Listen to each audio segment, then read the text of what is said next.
My name is Alvina, and I'm a 34-year-old stay-at-home mom. My family includes my husband, Morris, our two daughters who are in elementary school, and my in-laws. We all live on the same property, making it a household of 6.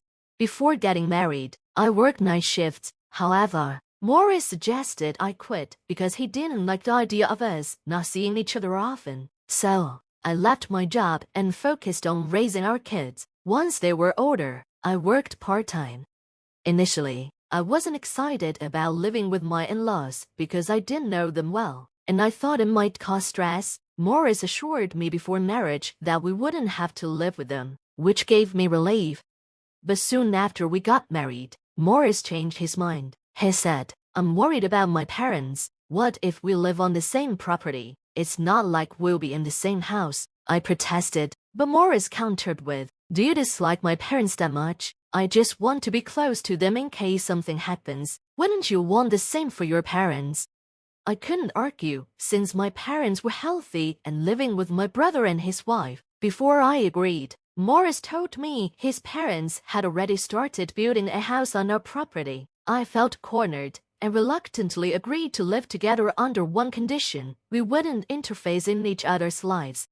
At first, things went as agreed. We lived separately, and I only joined my in-laws for meals once or twice a week. Their house was beautiful, and I even thought this arrangement might benefit us in the long run since we would inherit it. However, my mother-in-law slowly started breaking our agreement. She began by asking for small favors, like carrying something heavy or cooking when she didn't feel well. Over time, her demands grew unreasonable. She started expecting me to prepare all their meals, clean their house, and even scolded me for how we raised our daughters. She would say things like, "Why aren't your daughters helping with housework?" Or, "What's the point of having 2 girls if they don't help?" Morris stayed silent during all this. My father-in-law, on the other hand, was kind and apologetic. He would say, "I'm sorry you're stuck doing all this," and occasionally offer me snacks as a small gesture of appreciation. Despite his kindness, my mother-in-law continued to interface and make my life increasingly difficult. My father-in-law often stood up for me when my mother-in-law was being unreasonable. She would act apologetic, saying, "Oh, I'm sorry. I must have relied on you too much because I'm not feeling well." But as soon as my father-in-law wasn't around, her harassment would start again. When I tried to bring this up to Morris, he dismissed it, saying, "We're family. You can't stick strictly to an agreement forever. You need to adapt. Maybe you're just not handling this well." His words left me frustrated and helpless.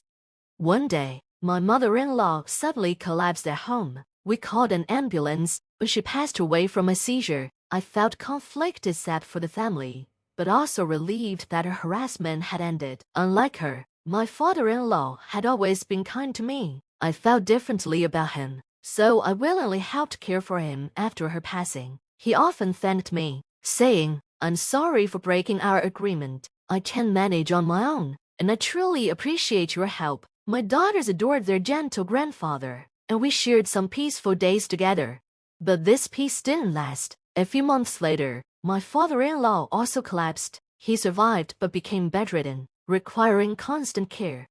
During a discussion about his care, my father-in-law suggested going to a nursing home to avoid being a burden. Morris immediately objected, saying, "Don't talk like that, Dad. Family should take care of each other. Nursing homes are a last resort. Alvina is fine taking care of you."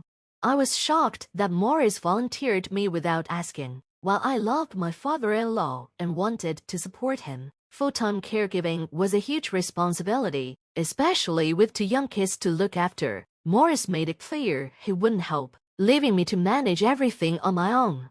Even though I felt overwhelmed, I couldn't bring myself to refuse in front of my father-in-law. He was nothing like my mother-in-law, and I wanted to do what I could for him.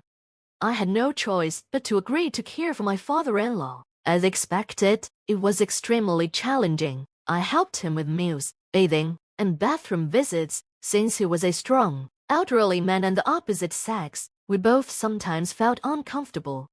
Each day, I woke up early to get the kids ready for school and make breakfast. During the day, I handled housework, and in the evening, I cared for the kids and prepared dinner all while taking care of my father-in-law. By the end of the day, I was completely drained, collapsing into bed after thinking, at least I made it through another day. Morris, instead of helping, began spending even less time at home. He claimed work kept him away overnight and only came home 2 or 3 times a week. His unpredictable schedule made it hard for me to plan dinner, and on the rare occasions I make something simple out of exhaustion, he would get angry, saying, "I'm working so hard, and this is what I come home to." Whenever I asked for help, Morris snapped back, "You're a full-time homemaker. Taking care of my father is your job." His words made me feel miserable, and this exhausting routine dragged on for 3 long years. As my daughters grew older, they started helping out, which eased my burden. Chantel took over some cooking and cleaning, and Janie would gently care for her grandfather, asking, "Does that feel good, Grandpa?" I was so grateful for their kindness. One day, Morris left his phone at home. Even though I knew it was wrong, I couldn't resist looking through it. His password was easy to guess: his birthday. What I found shocked me. Morris had been having an affair for years, starting around the time I began caring for his father. Even more shocking, he and his mistress had a child together. From their text messages, I learned he was supporting her financially while giving me only the bare minimum for living expenses. He had even told me, "I'm saving the rest for our kids' future." Morris hadn't saved a dime. As I read through his messages, my anger grew. One text said, "My kids are in elementary school now, so they're not cute anymore. Taking care of the old man is such a pain, but thank God for my ideal wife. It's a waste of money to put him in a care facility, but having her do it is free. Gotta make use of free labor, right? Lol." He was mocking me and our children. I knew I should have stayed calm and gathered more evidence, but I was too furious. As soon as Morris got out of the bath, I shoved his phone in his face and demanded, "What is this about?" At first, he looked surprised, but then he quickly smirked. "You've lost your femininity since having the kids," he said with scorn. "You stopped wearing makeup, your clothes are all about comfort, and you breastfed our second child while falling asleep with your mouth open. It's disgusting. Then, when you started caring for my dad, you became even less feminine. You're not even a woman anymore, more like a middle-aged man." His cruel words tore through me, but it wasn't done. My girlfriend, on the other hand, always wears makeup and looks great. Even after having a child, I'm not divorcing you because it wouldn't look good, but my love is for her and our child. Once my dad is gone and the kids are grown, I'll kick you out and live with her in this house. I couldn't hold back my tears. Through sobs, I shouted, "I wanted to look good too, but you never helped with the kids or housework." I was juggling everything: childcare, housework, and now elder care. If you wanted me to stay beautiful, why didn't you help? Isn't it natural for a husband and father to contribute?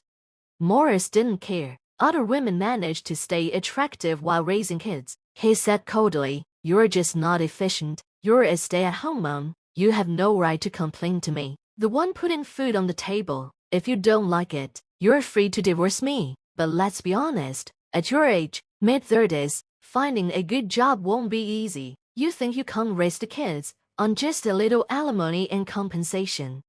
He sneered as I stood there, stunned, thinking about the children. I felt trapped. Seeing this, Morris added, "You can leave, can't you? If you care about the kids, you keep taking care of my dad." Morris smirked and said, "Once the kids grow up, they'll help you out. Until then, you work as my housekeeper, so you better treat them well." Then he went into his room, looking pleased with himself. I stood there in shock, unable to move. Eventually, I pulled myself together and went to care for my father-in-law, but he noticed something was wrong and asked, "Is everything okay?" I tried to deny it, but I couldn't hold back my tears and ended up telling him everything. After listening, he said, "Alvina, I have something for you. Can you come back in a few hours?" When I returned, he handed me a piece of paper with a name and phone number. "Call this person," he said. "They know everything. I should be the one taking action, but with this body of mine," he smiled warmly.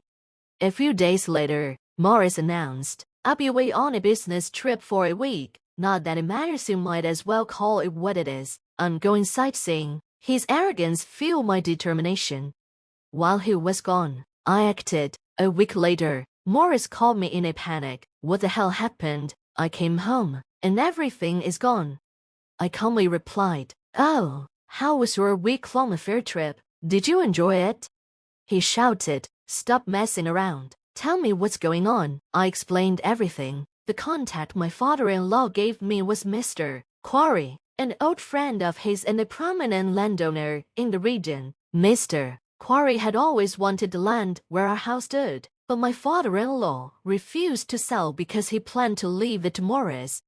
However, after hearing my story and seeing Morris's behavior, my father-in-law changed his mind. We knew Morris would be away for a week, so we made a deal with Mr. Quarry. Since the land was highly desirable, he bought it for much more than the market price. During that week, the house was demolished, just as my father-in-law had requested.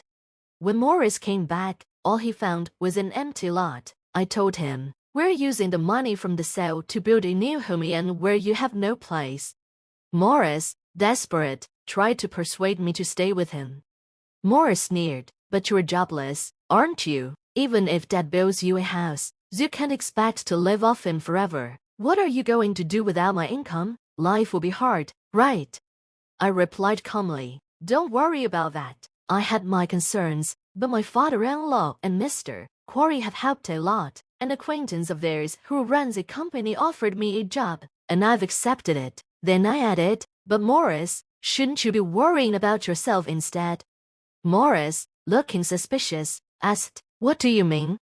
I explained, "The job you have now, you only got it because the company president is a friend of your father. But now, since Dad is cutting ties with you, he spoke to the president and told him, feel free to fire him if his work is poor. Also, he's been unfaithful." The president said, "He has been causing trouble and acting like he can't be fired. Let's see what happens starting tomorrow."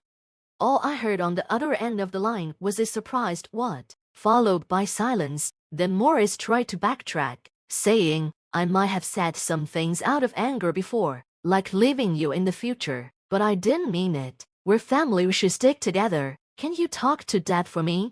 I replied firmly, "My family now is my daughters and my father-in-law. Goodbye." I hung up the phone.